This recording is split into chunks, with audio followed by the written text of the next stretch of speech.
রাসূল সাল্লাল্লাহু আলাইহি ওয়াসাল্লাম বললেন, আমি কি তোমাকে এমন কিছু শব্দ শিখিয়ে দেব যেগুলো বললে আল্লাহ তোমার সকল দুশ্চিন্তা দূর করে দিবেন এবং তোমার ঋণ পরিশোধের ব্যবস্থা করে দিবেন?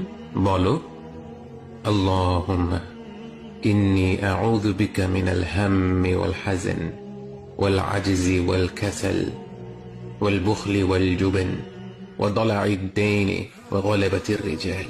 হে আল্লাহ, নিশ্চয়ই আমি আপনার আশ্রয় নিচ্ছি দুশ্চিন্তা ও দুঃখ থেকে, অপারগতা ও অলসতা থেকে, কৃপণতা ও ভীরুতা থেকে, ঋণের ভার ও মানুষদের দমন পীড়ন থেকে।